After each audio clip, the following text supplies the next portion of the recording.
Had to put it on airplane, man. Good. Make sure sister. All right, Coach, anyway. We're excited to go to Little Rock and take our football team. I believe it has a lot to do with the passion of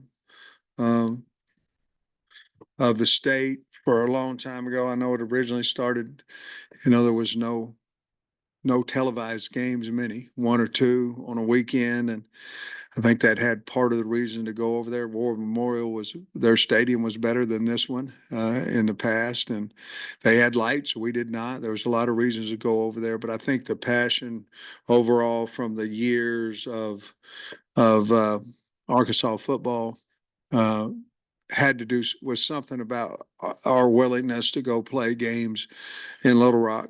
Our team is not looking at this as, well, we have to go play in Little Rock. We're looking at it as opportunity to take the team on the road and have a great opening game in the great city of Little Rock. And whether I want to do that for years to come or not is irrelevant right now for this Thursday night's game.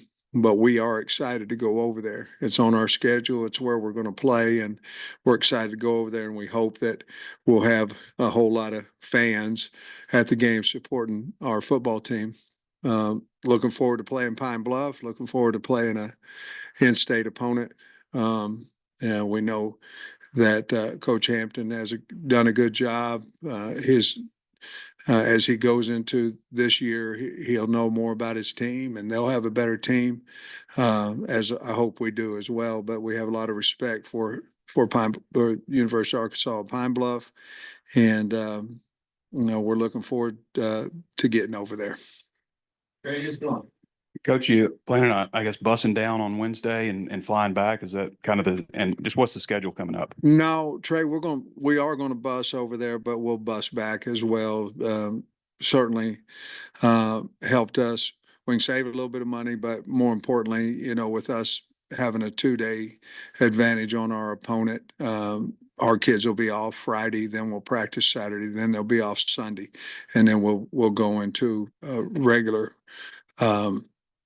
schedule for Oklahoma State after that. You guys doing any kind of walkthrough in the stadium? I don't know if y'all ever really do that. But we are not, ever since I've been here, we've chose not to go to the opponents. We do everything here. So no. And on the depth chart, you had Patrick Kudus listed first team or with a Marion Harris. Yeah. How's that situation playing out? I don't believe Patrick will play. But I'll say this too, and we'll miss him because he's a good player, and that back's still bothering him. But Marion Harris has had an outstanding camp, and I don't know that there'll be any drop off there. I think he's not 5, Trey. If you were going 1, 2, 3, 4, 5, he's not 5. I don't know where he's at. I don't know if he's 3. I don't know if he's 4, but he's not 5. He's really done a really good job. I'm really pleased with how he's come along and gained his weight and playing, and he's always in position. I'm really happy for him. The same question at running back. We've seen DeBinion and Jaquindon both up there, and I'm hoping maybe you could spring that into your situation there, but spring that into the general health, because it looked like you got through camp without any season loss, guys. We did. Thank you. Thanks for bringing that up too, because it was very physical. We had two scrimmages, and we also had 2 other times that we tackled to the ground in specific situations. I think we did the right thing. Obviously, we talked about it a long time and what we wanted to get done. Spring was that way as well, 2 scrimmages and 2 tackle to the ground. The depth there at running back, I look for Jaquindon to be our starter there, and then we'll go after that. Probably Rodney Hill would be the second guy in the game, and then R-Dub has been beat up a little bit, so he hadn't practiced at full speed consistently over the last 10 days. So Rodney's done a really good job. We feel like we have 5 backs that can really play. So, but probably in order of going in the game, that would be 1 and 2. And then we figure out how Rashad is at practice today and whether that be him or Braylon probably going in there. So is anybody else slowed, questionable for this week then? And probably the only one would be Armstrong, left, whether he's practiced every day, but whether he is full speed or not, we'll have to wait probably until Thursday night to find that out. But he has practiced every day and just hasn't really practiced a complete practice. So we'll see where he is after today. You brought up the Little Rock component to the scheduling and how you feel about it is relevant for this game, but is there an ideal amount of times you think to go to Little Rock every other year once the Arkansas State game is played next year? Is there an ideal for you in this scenario? I think the only concerning thing, and I think half of the, I don't know that the word's problem, half of the concern, okay, is that we're going to play in our stadium once in the first 5 games. And one of them's in Little Rock and one of them's in Dallas. Now, the Dallas game is, we'll end up playing Texas A&M here next year.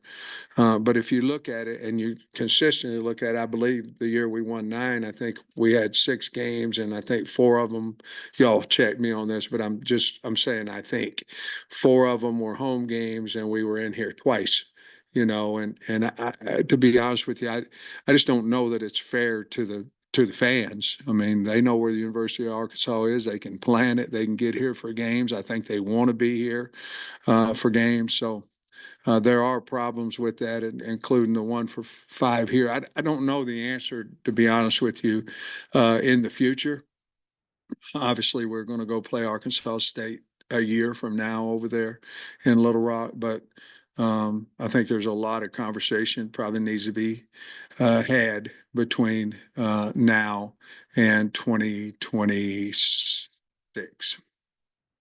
Sam, I think the last time we talked to you, you mentioned that Anton was really pushing Nico, and then same thing with TJ Metcalf really pushing Hudson there at safety, and they're both listed as oars on the depth chart. I'm curious kind of where those battles stand going into this week. Well, we haven't really talked to the kids, exactly, if there's an or on there, who's going to be that. But I can be honest with you and tell you both HUD and TJ have played really well, and so has Nico and Anton, which is a good thing. A lot of times you have battles and you're trying to find one that's good.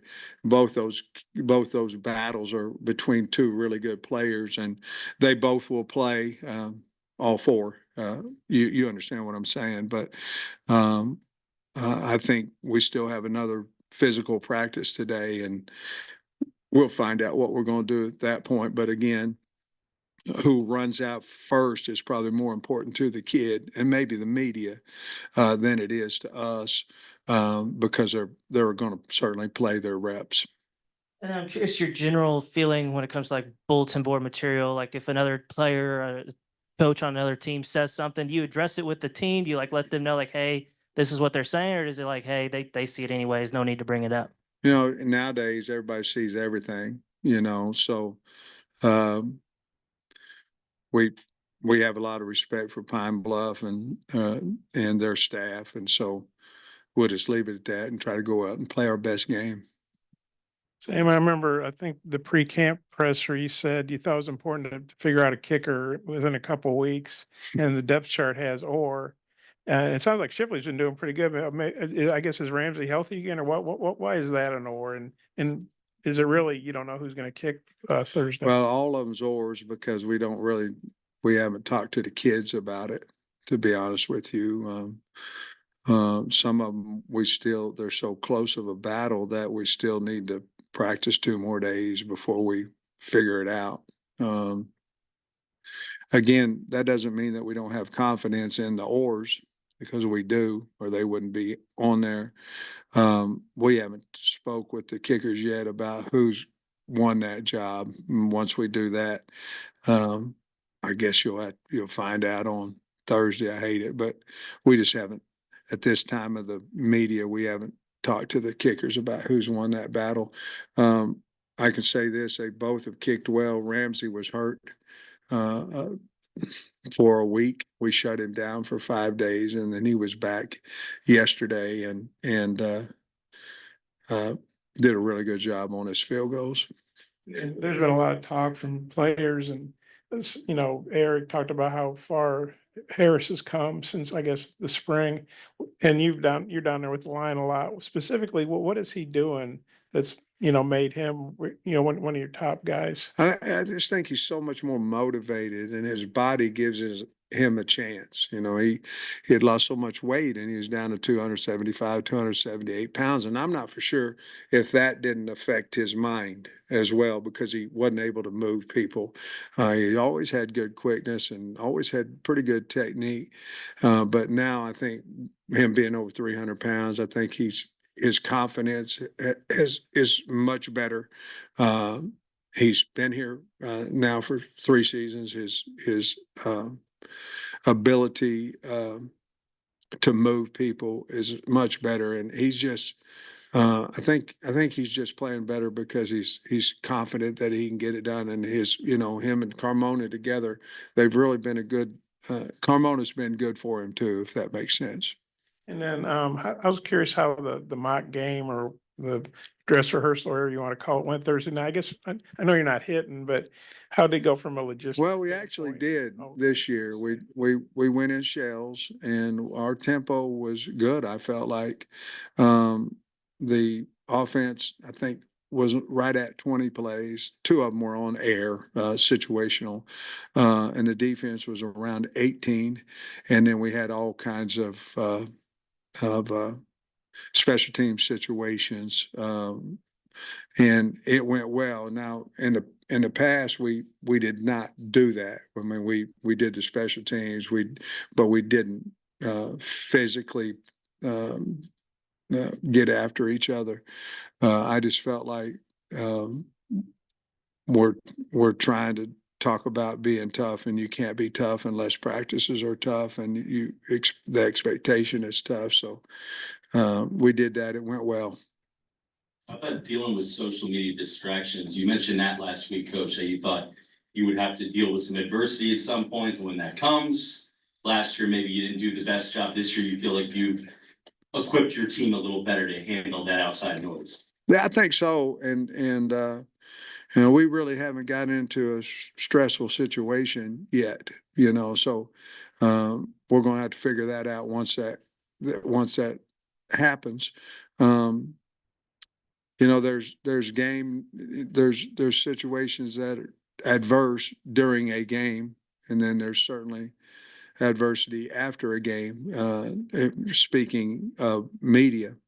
But I think our kids have been pretty good with the media. They've been limited availability, but I think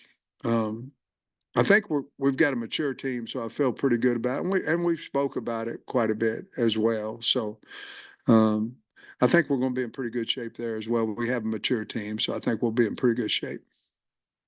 Last time we spoke with you, you kind of mentioned how Danny and Ian might have to treat them Yeah. as one player, kind of, and see where you go. Have any of those guys taken a step forward? Is it the same plan? Maybe they're one player in terms of snaps and reps and everything. Going into the University of Arkansas Pine Bluff game, I think that is the plan.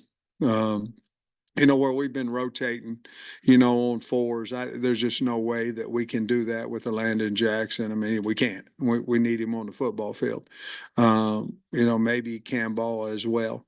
But the equal opportunity, we're not close enough right now for a guy who's to me quite a bit better, and that could be because of age. It could be a lot of reasons. Is off the football off the field, and so. But I do think that rotation is something that we'll certainly do. And Kudus, do you think like this could be a short-term thing, or how do you feel about his availability past you? He's going to get a reading on his back on Friday, and then we'll know a little bit more about it after that. But he has he's progressed from things in the pool to things on land now, to a little bit of hitting. So we're going to get this MRI read, and then I'll have a better answer for you on next time we meet, I guess next Monday.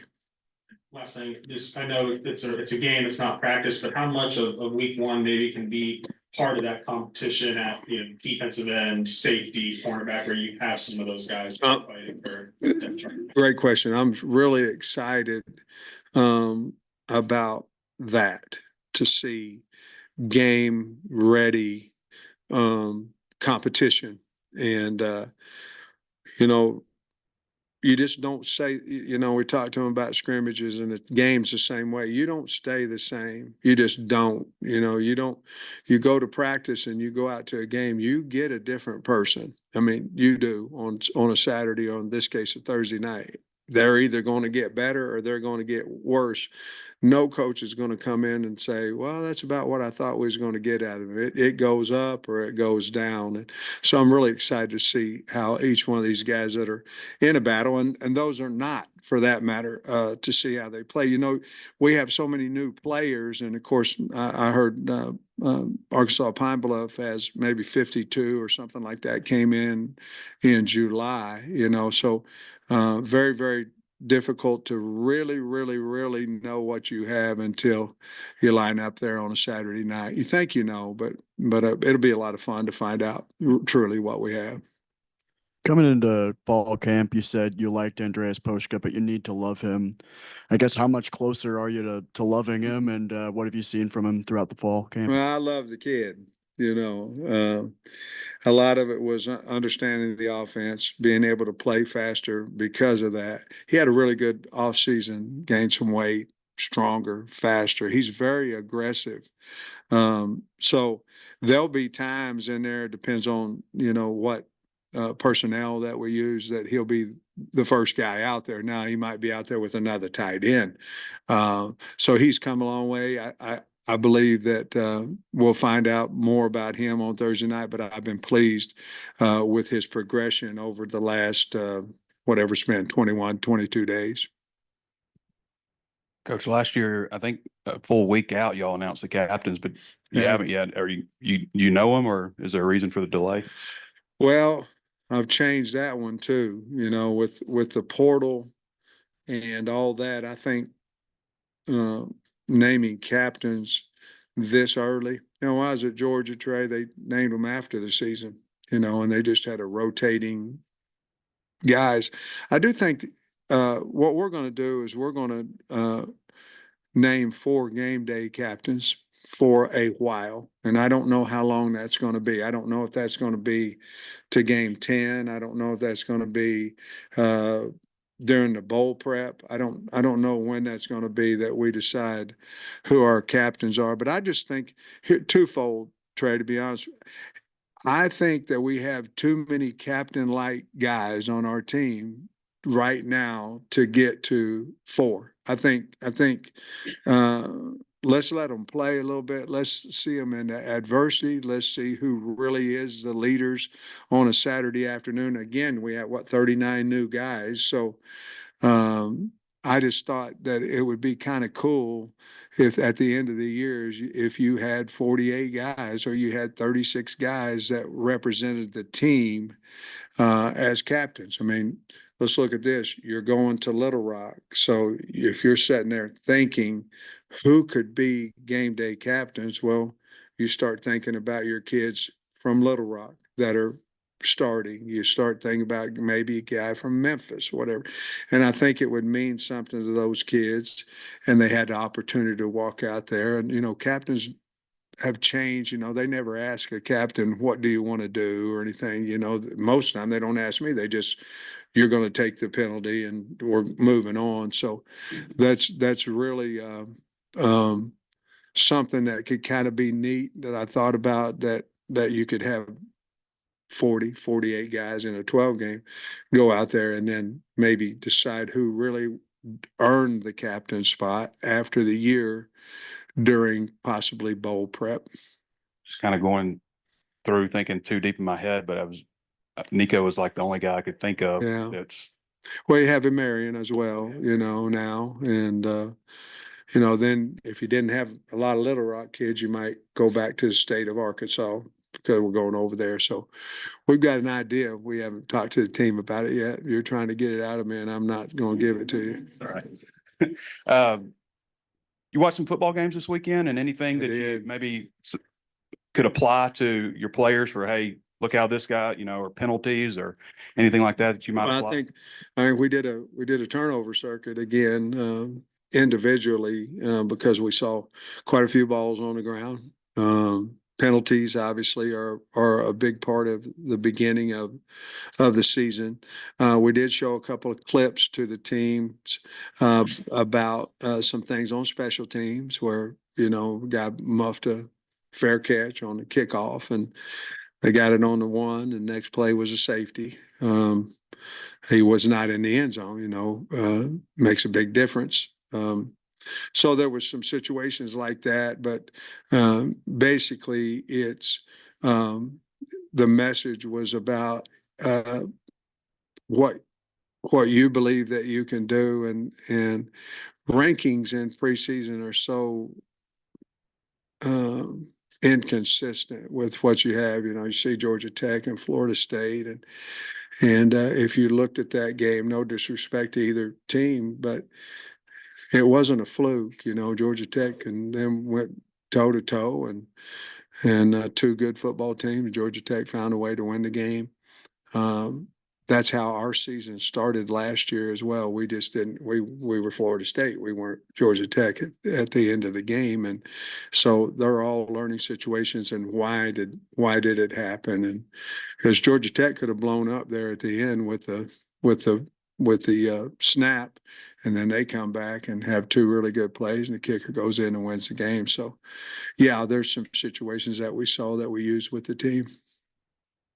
I was going to ask you about Pine Bluff, what you know about schemes, anything, and I think they named Hagen's number 9. Yeah, they did. So just many thoughts that you have on Pine Bluff. Well, quickly on them offensively, and we've got to stop the stretch play. The quarterback is athletic, so he can throw and pass. They have a wide. They don't have a lot of guys coming back. I like their left tackle. They have a center and a left tackle. Their left tackle, Christian Love, he's a good player, and so I like that. Schematically, they're going to throw the bubble. They're going to run their quarterback. I expect some RPO type situations out of them. They've got good team speed, and we've got to, like I say, we've got to stop the bubble screen, and we got to stop the stretch, and that's what they did. I thought very well last year defensively. Haven't seen a lot of pressure out of them now. Whether they change or not, obviously I'm talking about Grambling, what their coordinator did at Grambling, their offensive coordinator last year. That's what he did. Defensively, they have the same coordinator back, and they base out of a 4-man line, a field under G. Not a ton of movement. I expect to see more movement. Not a ton of blitzing. I expect to see more of that. So we are taking what we saw from them last year and amping it up, instead of we're very rarely running anything against a base front because we're expecting some type of movement. Zone team, not a lot of man coverage out of them, and but very, very well coached, and they play extremely hard. You've got the rare triple or at one of the cornerbacks with Singletary, Cuddy, and Keon Stewart. Are they all guys, or are you looking for a guy? No, I think they're all really good players. Part of that, again, when Cal makes me do this, it's because we're beat up a little bit, so I'm going, well, when are they coming back? All this stuff. But Singletary's been, he's had a little hamstring, that set him back a little bit, and Stu's been beat up just a little bit as well. But I think all three of those guys are healthy, and I've really liked what Cuddy's done, what he's done, and so we'll see if we get through healthy. the next 2 days, I expect for Cuddy to be the guy there. Just a quick question about media access. I think you were wide open in spring. I think Kyle said that your training camp was maybe as open as anybody. And in season is going to be no access. I just wonder, have you evolved on your thoughts on what led you to this point? Well, guys, it's a really critical year for us. I mean, it is. It's a big year for us, and I just wanted to keep as much as we could everything in-house. A lot of times, in all honesty, a lot of times from our observing practice, there's some information that I don't want out that gets out. And it's just a big year, and that's no negative towards anybody. It's just human nature. So and so's not starting today. They moved this guy to this, and I'm not saying you can't find that out anyway, because we can call people, right? But it's a big year for us, and we just wanted to keep everything in-house as much as we possibly could. Now, we also understand that you have a job to do and that media is part of our family. And sometimes we like it, sometimes we don't. But you are a part of Hog and a part of our family. We understand that too. So we're trying to find as good of a togetherness as we possibly can have. And to be honest with you, I'd like to see where it goes, and then we'll decide in the future. But we do not want to shut you out of what's going on. There was just too many things I felt like going on that people knew about our program that I didn't necessarily want them to. And we didn't hear a lot about Jordan Anthony in camp, or maybe we just didn't ask that much about him, but he's on the depth chart. We know he's got, super duper speed. What kind of camp did he have, and what are you expecting from him? Is he totally over that toe or foot Yeah. or whatever it was? Really good camp. I think Jordan's probably moved his way. He's definitely 2 deep, but that'd be 6, right? I think he's 6 or higher and moving up. Really, the toe, the track, might have, I don't want to say set him back, because we knew when he came here he was going to be a track athlete and a football player. But he seemed to, as his health got better, he seemed to just keep on increasing. I think you'll really like him on Thursday night. I feel like he'll do a good job for us. I guess just a quick one tactically on the rules. I guess the first week we've seen the 2-minute warning Yeah. in action here in college There's football. more stuff to worry about. Just your thoughts on how that might affect, play calling and things like that. I think this depends on, are you ahead? Are you behind? How much are you behind? Whether you're going to try to use that. If you're 2 scores down, you're probably going to try to add another one before, the 2-minute one. You're trying to, depends on down and distance, a lot of stuff. But for the most part, after doing studies on it, you're going to let the 2-minute warning be the 2-minute warning. Again, there's certain situations where you could possibly steal a timeout, and that's what we would do. But that rule, and then you've got your two stride rule before you can hit the quarterback. So we've been working on that as well, but that's really, to me, the only 2 that kind of stick out. Coach, appreciate you. Thanks, guys.